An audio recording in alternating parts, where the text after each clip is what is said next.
Now let's get it started. Let's get it started.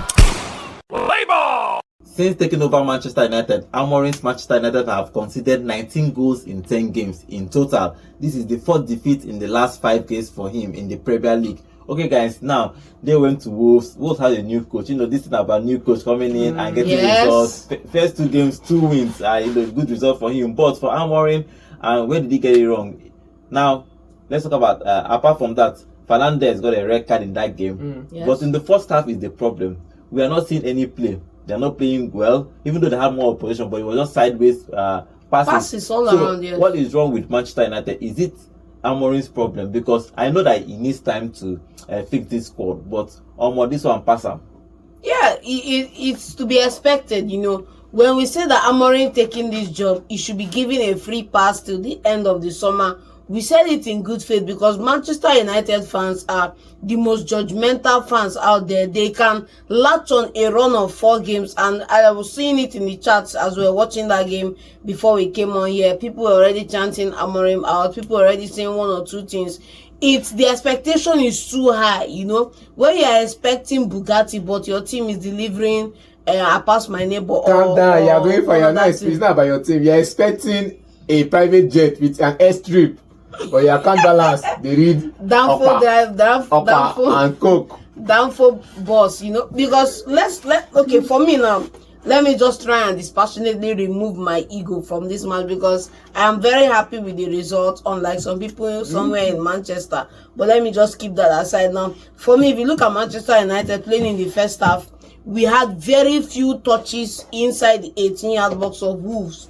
And Wolves were the guys at home. You have everything to play for because you are coming away from home. You are playing in Wolves' home. You should be making the advances to create chance for yourself. Manchester United had very few touches in that 18-yard box. Secondly, Manchester United played 75% sideways passes throughout that match. It was only Bruno moving the ball forward and Kobe Mainoo moving the ball forward. And then secondly, another thing I like to latch on again for Manchester United is we saw it was the dying embers of this game again. When you take the ball and get just in front of the final third, everybody starts playing the blame game. You pass it to someone else rather than take the initiative to go forward into the 18-yard box and make something happen. You keep moving around. What's the use of having what's his name now? Ahmad now move the ball down the flanks, get to that position and start passing it back to the defense line and start coming forward again. You give the ball to another player on the other flank. They take the ball, move it close to that 18-yard box and pass it way back again. And we start moving. It's like going around in circles. It's called finding a way to beat the trap. You can't beat any trap because the guys are there. The guys are there. You probably didn't understand the play pattern. You're closing up the gap. There are players in between channels. Once I make the run, the player will follow me make run. Definitely. But Wolverhampton Wanderers were not falling for that trap. Nobody was even making the run one. It is run backwards, not run into the channel. Run backwards while another person runs into the channel. But when you run backward and the defender that is supposed to run out with you is not running out with you, there's no channel for the next person to run into. Look at what I'm saying. So it's just like saying Wolverhampton Wanderers didn't allow the trap come to play. Look at what I'm saying. Wolverhampton Wanderers had 9 players behind the ball. Manchester United had the ball. They were moving the ball down the right flanks. When you get to that right flank now, you know that these guys are playing whoever is on that wing 2-1. Right, so you can't even hope of dribbling past the guy. Definitely. Somebody else who isn't on the ball should be making a move, and that pass should locate him in that move. But nobody's making a move. Everybody is holding back, waiting for the ball. Okay. Everybody's holding back, waiting for the ball. Now look at the only 2 clear-cut shots we had on target now in this second half. One coming, but he's not even on target because he was off target thanks to Anthony. Anthony dribbled past somebody and skied the ball on the near post. It wasn't on target, but that's the first time Manchester United took a shot towards goal in that second half. Anthony got that one. The next one came from who was in there? Was it Garnacho or Mainoo, who had a good opportunity, but the goalkeeper was also there to save the ball. It just reeks of Manchester United being timid in this encounter. Okay, John, if you look at, let's talk about the red card. The red card. That's John also. Okay, now so let's talk about the red card. Just after the first half, it was 0-0 in the first half. Then Fernandes with his madness. I don't know what he was thinking. I wouldn't call him madness. Maybe Fernandes with his madness. That lot with his grace, because what kind of pass is that? If they give me that kind of pass, I'm not going to pursue the ball. You will pass that ball to me, you go pursue and get them back. You gave me a pass, a weak pass. I was in my way to get it back, and you're not covering for me. That was a weak pass. That pass they call an injury threatening pass. No, I think they were trying to struggle for the ball. Now, yes. see, the pass was weak at first. That's why what's it called? Fernandes got to the ball, and at the same time, Semedo was getting to the ball. So he got to the ball, but unfortunately, he had to make contact with Semedo while getting the ball back. I guess what he's trying to say is that the pass didn't come with enough power, so the defender got to the ball before Bruno, and Bruno was rushing to make sure that so I just felt like at the moment it just felt like the referee called the decision too quick. But at first you wouldn't blame Bruno for that foul. You wouldn't blame him for the decision he make after for the But tackle. that was a yellow card. It was a yellow card offense, no doubt. I said you wouldn't blame him. You get, because the person who gave him the pass actually gave him a weak pass. But for me, I also feel like throughout the game his head was down. You get, of course, many of the players' heads were down. I said this. I said this before the game, and I said if the performance from Wolverhampton Wanderers was as equal or perhaps as up to par as what they did last season in that particular stadium where they played a 4-3 lose against Man United, if the performance of the team was up to that level, they have more chance. Man United don't have a chance against them. My own is that even before the red card, they weren't even playing particularly well in that game. So that's my problem. For me, Bruno Fernandes does this a couple of times now. We understand that he's the rainmaker for the side, in the sense that anything going forward, talking about Manchester United, it's all funnels through Bruno Fernandes. But when you are on a yellow card, you need to understand that any effort you make that moves out of line, you are under the threat of getting a red card. You are on yellow card and that ball happens. What would happen if you leave that opportunity? They are not in your 18. They are just at the midway point of the match. Let that ball be. It wouldn't have been a quick counter. It was a 50-50 draw, and he lost the draw. It's not a 50-50 draw. The player had already obtained possession of. The player had already obtained possession of the ball. You are running to go and tackle the player after obtaining possession of the ball, and you didn't make contact with the ball. You make contact with the player's leg. It's not 50-50. I think he used this part of that's part of the problem. He used this. That's what I'm saying. It was a 50-50 draw for how he got. If nobody had gotten power over that ball, you tell me 50-50. I will agree. Both of them are going for the ball. Both of them were going for the ball. Both of them were going for the ball. The player was in possession of the ball already. You can't tell me the way you are describing it, like he was already in possession, and Bruno came all the way from like 10 yards out to slam into him. No, they were. If it was a 50-50 ball, excuse me, let me ask you a question. Semedo gets the ball first. If you are standing with the ball in between your legs, do you have possession of that ball? Yeah or nay? Yeah or nay? You are standing with the ball in between your legs. He wasn't standing with the ball. He's standing with the ball. Go back, watch that replay. It's not an interception. Well, Bruno came charging in just like he was in the other game when the other guy got yellow card or red card too. It's an offense. I think Bruno, actually, I don't know what happened, but Amorim has to deal with that if it's a disciplinary problem. Because when Arsenal started this season, they were getting red cards. I don't know how they are getting red cards, but Bruno going for that tackle and with his stud. You know, when you move to your stud, the referee didn't even think about it. Secondly, just the yellow card. It was in front of the referee. When you move your stud, if you miss the ball, there is always a chance that you're going to get a yellow card. And he was sent off in that game. Now, after that, they considered a goal, but it was ruled out of offside. Immediately after that red card, Manchester United considered a goal, but it was a marginal offside which saved them. Then again,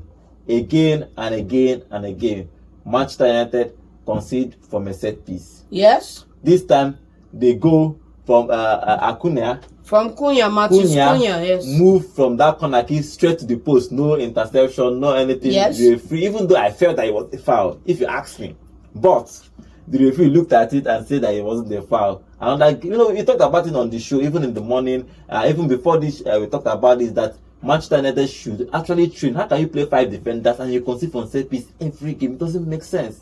I remember I said it here on this show, and we had a flat-out argument in this regard. On this particular topic, I said on this show that Martinez in that defense is a liability when it comes to area balls. You said that a player can be short and have a more jumping power than whoever is 6 foot tall and whatever. I left it like that. But in this case now, Onana was marshalling Martinez to be on that near post. He was in the middle. when that instruction was being given, you saw this guy coming in between the both of them. A Wolves player coming in between the both of them just before the ball came in. Another Wolves player moved behind Onana to his blind side and was by his left. Onana was in the middle. One Wolves player, Martinez, on the near post. Another player behind Onana. So when the ball came in, Onana jumped to go get the ball, right? The ball had not yet even come.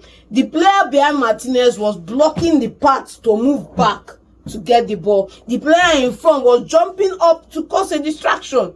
You know, these two things are legal so long as the goalkeeper has not yet caught the ball or made contact with the ball. Now, in this scenario, now that space to move backwards to, because the ball moved over him, that space was not there. But then you look at the people you put around you. You are marshalling just one player to that near post. You forgot about every other player in your front there. Nobody was picking up those two runs. So it was a coaching problem. Nobody was picking up those two runs. If you look at that, considering every match you concede from set piece, I think it's a coaching problem. It's not a player problem, because you can train for these things. So you cannot every match you concede from a set piece. Last game against Bournemouth, it was just a free kick and they conceded. Why? I'll give you a good example. When Arsenal are defending a set piece, who is the most vocal player in their defense? It's Saliba.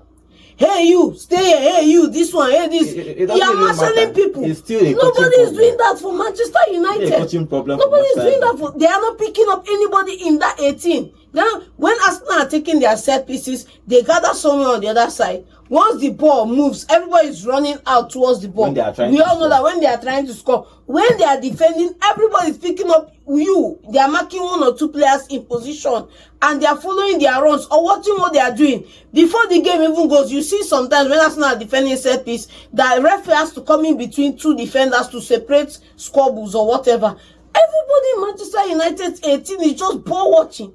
How is that even possible? Well, it's still a coaching problem also. I don't know what to say.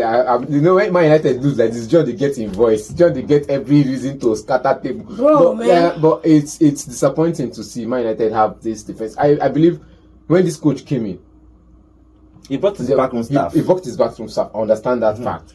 But there's no plenty time. There's no room. Look at it. There's no room for training. No doubt. No doubt. So I won't blame him now. We will train gradually. After 10 games. You can't blame him. You can't blame him. It's not after 10 games. How long did it take Arteta to get this tactics wrong? Like, right. Now, I'm not going to talk about the performance of Arteta over 5 years. But you understand that there are free times during the match. Not even during the transfer windows. Not even during the break. There are free times during the week. When you play one match a week. Now you're playing 3 matches a week. In 7 days, you're playing 3 matches. You're playing 3 games in 7 days, which means you don't have enough time to train. That's just one instance. Under Arteta, Arsenal were conceding left, right, center. But he maintained that his stand on, you must play out from that back. You must play your high line. And they adjusted over time. But in this scenario now, you have to give him time. So that's what I'm saying. We'll still give him time. But this match now, I just feel like somebody made a tweet. A very close friend of mine made a tweet this morning. He said, if Man United lose this match, Amorim feel crazy. And if you see Amorim for sideline, you're going to say he almost crazy. Because what almost come out close, enter market. But look at another thing now. They were not performing. Performance in this game, there was no performance. I used to say this about performance. You lose game, you perform. I will see the performance there, and I'll say, okay, fine, we performed or we lost. No doubt. You understand? Or you learn this part. You perform like this, but you have to take this as a lesson. You go and work on it for next match. You perform, you lose. We understand. You perform, you win. We understand. But when you do not perform at all and you lose against Wolverhampton Wanderers, I see battling relegation, new manager. I know what they say. Wolverhampton Wanderers is a breeding ground for Portuguese stars this period. And we saw it today. But Nuno came in and it was like Portugal team B. This man is coming in now, and most of the players are Brazil, Portugal. So I